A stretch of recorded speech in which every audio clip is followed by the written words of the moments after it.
E aqui a maior revelação de todas. Agora eu leio. Eu vou ler porque é algo muito lindo, gente. Todo o sistema do mundo será abalado. As políticas serão destruídas. Obviamente que estamos caminhando para o governo do anticristo. Estamos caminhando para o governo já pré-anunciado por Jesus, onde todas as nações estarão reunidas e darão poder a um só homem, onde nós teremos uma única religião através de um sistema chamado ecumenismo, um sistema chamado globalização, que defende a ideia de um único governo mundial. Essas coisas irão acontecer. Alguns que estão vendo esse vídeo vão me chamar de maluco, de doido, mas nós estamos prestes a viver essas profecias. Há alguns por aí que escreveram livros como Apocalipse sem medo. Querido, não existe Apocalipse sem medo. Quando nós lemos Apocalipse, é para temer e tremer diante do Deus que criou todas as coisas, porque Apocalipse é um livro de sentença sobre toda impiedade, sobre toda iniquidade.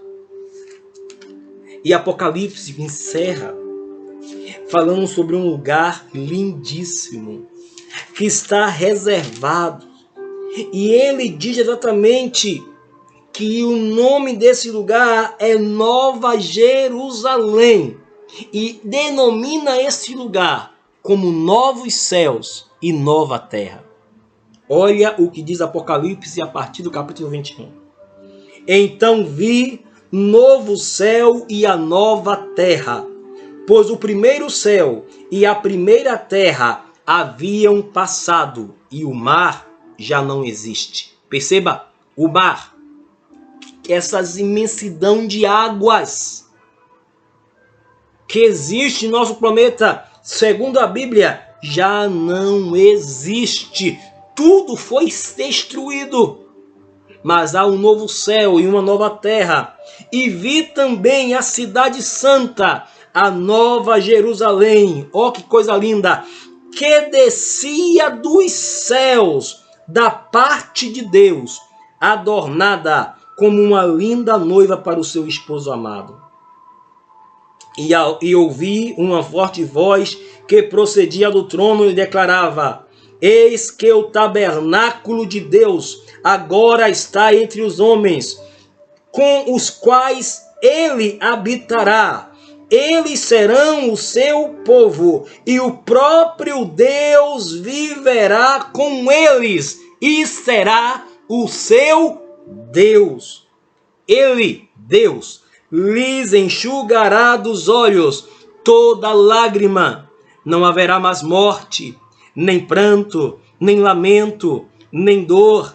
Portanto, a antiga ordem está encerrada. O antigo sistema acabou. O antigo mundo foi destruído. Os ímpios foram condenados. E agora está um novo céu e uma nova terra ao alcance de todos nós que cremos.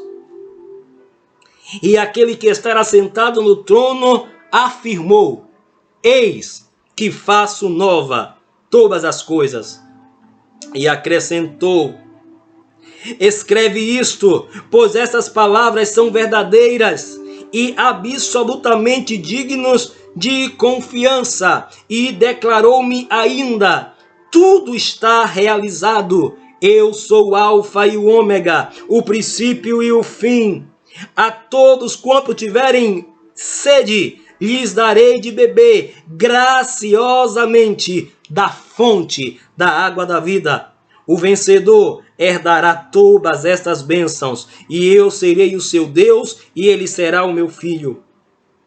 Aqui começa a sentenciar.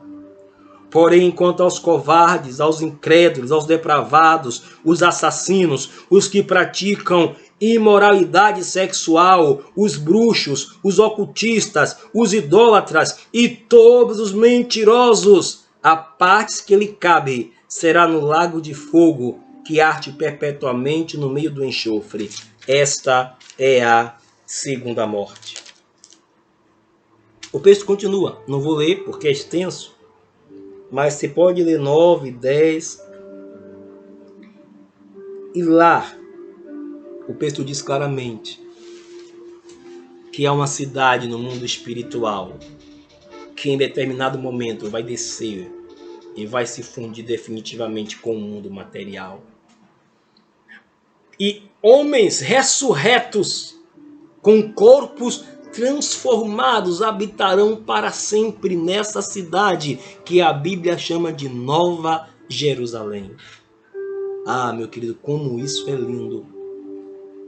Tudo que você está vendo acontecendo são ainda manifestações espirituais no mundo material, com a única intenção, levar o ser humano ao arrependimento. Levar o ser humano a compreender que só há um Deus verdadeiro e que devemos temer o seu nome e crer no seu único Filho, a saber, Jesus Cristo. Que devemos nos arrepender de nossos próprios pecados. Mas pense, graças à iniquidade, ao relativismo, à razão humana, não se teme mais a Deus. Não se crê mais em pecado. Tudo é relativo. As pessoas vivem suas vidas como se Deus não existisse. Em pleno vírus, nós temos visto pessoas blasfemarem contra Deus. Pessoas com sentimentos mesquinhos, escusos. Pessoas cometendo atrocidades umas contra as outras. Ah, meu irmão, essa geração está corrompida pelo pecado. Esta geração não teme mais a Deus. E eu não quero que essa mensagem alcance todas as pessoas dessa geração. Eu até gostaria que fizesse, mas eu sou realista, eu sei que não vai alcançar. Porque muitos vão ouvir e não vão dar crédito. Muitos vão ouvir e não vão aceitar. Mas eu quero falar para você que está me ouvindo. Você que entende que Jesus Cristo é a máxima revelação de Deus para os homens. Você que entendeu essa mensagem, ou que está ouvindo essa mensagem talvez hoje pela primeira vez, que existe um Senhor que ama todos nós e que nos chama para sermos seus discípulos. Sabe? Eu fiz uma pergunta e eu vou me estender um pouquinho só, não muito, mas para concluir a pergunta. Quem é Jesus? Jesus, queridos, para alguns, tem sido apresentado como um grande filósofo. Para outros, um anarquista que veio gerar rebeldia, que criticou o antigo sistema religioso da época. Para outros, alguns até falaram que Jesus é homossexual, que Jesus é gay.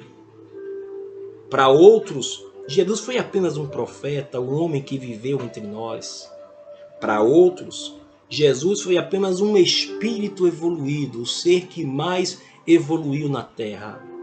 Para outros, Jesus é apenas um conto, uma narrativa, uma fábula que os homens tolos acreditam. Cada qual vai ter uma definição. Se alguém é branco, acha que Jesus é branco. Se alguém é preto, acha que Jesus é negro. E por aí vai. As pessoas vão pintando Jesus e amoldando Jesus, cada qual a sua filosofia, o seu sentimento. Para um Jesus é Rastafari, para outro Jesus. E aí vai tomando várias formas. Meu irmão, não se iluda. Nada disso é Jesus. Nenhum deles é Jesus. Quem responde esta pergunta foi o apóstolo Pedro.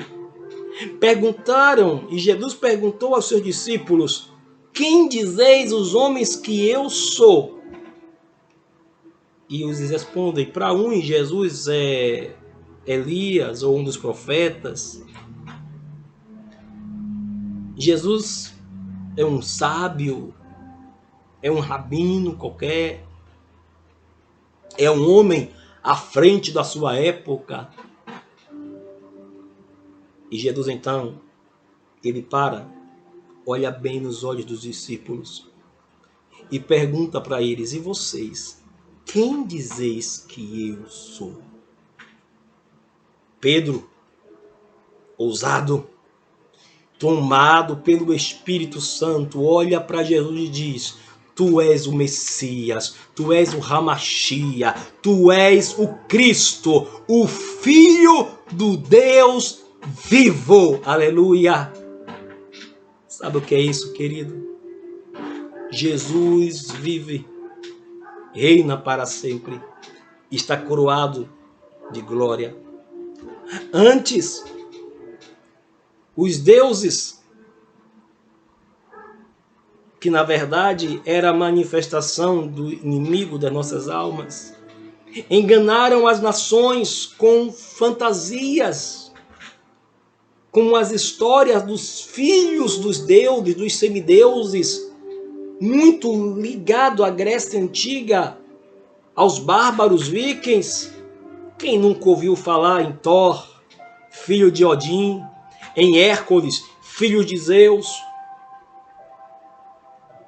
Os povos começaram a trazer ideia, porque o inimigo, enganando as nações, começou a trazer ideias e trazer manifestações para que as nações fossem enganadas. Mas na plenitude do tempo, Deus enviou seu único filho para desfazer essa mentirada toda e para dizer para mim e para você: não existe filhos dos deuses, não existe semideuses, existe o único Filho de Deus, a saber, Jesus Cristo. E não só Filho, mas sendo este a manifestação do próprio Deus em carne, porque nele habitava toda a plenitude do Deus invisível.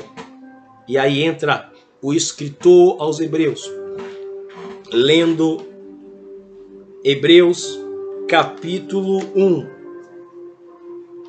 e encerrando assim a minha fala, esperando que realmente essa palavra abençoe o teu coração e edifique a tua vida.